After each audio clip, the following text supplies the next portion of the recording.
Marisa. It's nice to meet you. Hi, it's nice to meet you too. Well, are you ready to get started in the first stage of the interview process? I think I am. Alrighty, well, I have a few questions for you, so let's get started. We are really interested in hiring a teacher who can use technology effectively. What will be your approach to using technology in your classroom, and why have you selected that approach? And what kinds of resources do you feel you need to take this approach into the classroom? Okay, so currently, I like to use projects a lot in my classroom.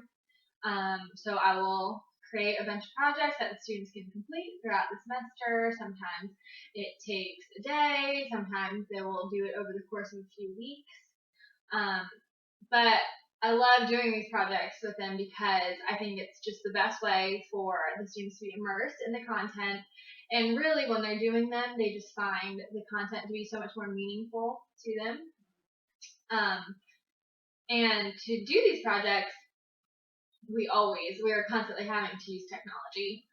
The bonus with that is that when they're using the technology, we're also satisfying the ISTE standards at the same time, because they are taking their learning into their own hands and they're communicating what they are learning through various mediums. So the technology that I like to use in the classroom, we have to have the internet. My kids are always researching topics. They are frequently using Microsoft Word to create documents. They like to make slideshow presentations, so they will use PowerPoint or they will use Prezi. And a lot of the projects, they will create videos, so they will use a recording device and then software to edit their videos. But really, if we have a computer and if we have a recording device, there's no limit to what we can do in the classroom. If we can get tablets, that's awesome, but it's not totally necessary. And then in terms of instruction, I like to use the smartboard and the document. Okay, well, fortunately, you will have access to most of the resources you mentioned. So moving on, my next question is, the new ISTE standards for students require students to locate, evaluate, and synthesize content-related materials. But we're struggling with how to implement these standards with our elementary school students. How might we leverage technology to help us meet those standards? Oh, well, access to the internet seems essential to me. Of course, you can use books to find your resources and to synthesize them, but in terms of time, I just see the access to internet and using technology as much more efficient. They're able to locate, they're able to evaluate, and they're able to synthesize the materials that they need using the internet. And when they do this, they're being knowledge constructors. So they're reading their resources online, they're building their knowledge. I think it's tremendously important, and really it's not that hard to do if you do have the access to it. Now, some of our teachers recently attended a conference where the focus was on students as designers and makers of technology. I think they also used the term students as producers at the conference. Now, what does this mean when students are designers, makers, and producers with technology? And is this something we should take seriously as we consider how to use technology across our school? Okay, so when students are producers, that essentially means that they are creating their own unique projects.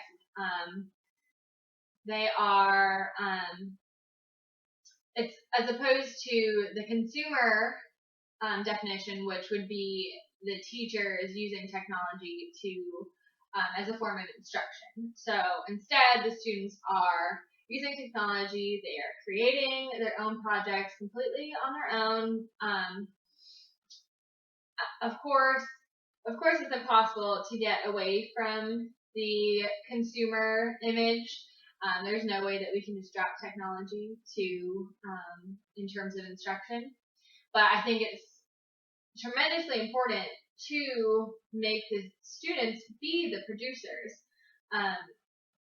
You give them that freedom of choice. They get so motivated, and really, it's just awesome when you let their creativity unfold into whatever they have in their mind that they can produce themselves. So really, it's just great. It empowers them as learners. They feel like they're taking their education into their own hands, and really, I think it's so much better. It's such a better way for them to learn the content because they are publishing it themselves and they're very proud of it and they do take their work very seriously.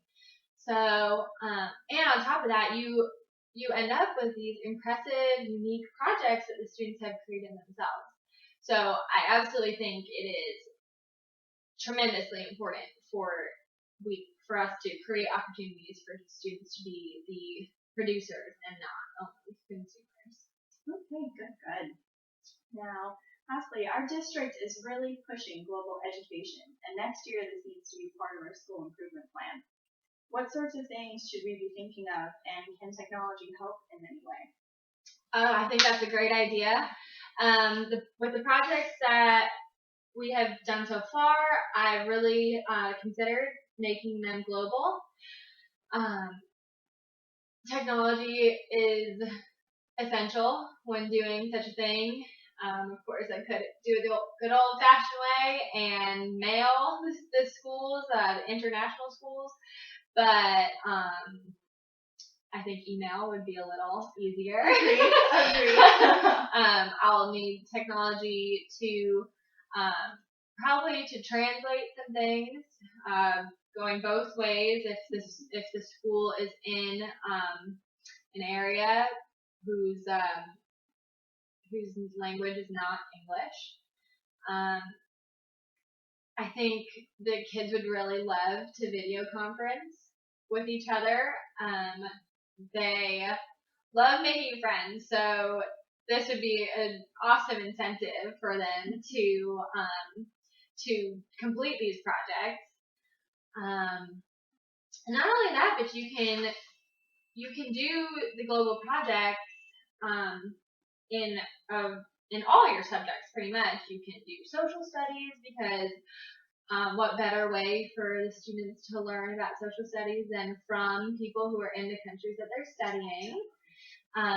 In terms of science, kids can definitely study their own weather and climate.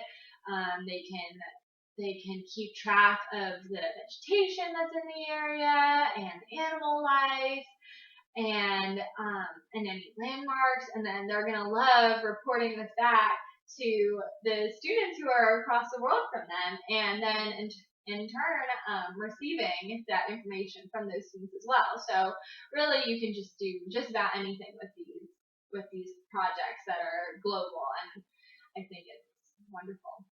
Okay, great. You've given me some serious things to consider. It seems I have a good grasp on technology and how to implement it at the classroom level. So I just want to thank you for coming in today, and you'll be hearing back from me shortly. Okay, thank you so much. Have a good one. You too.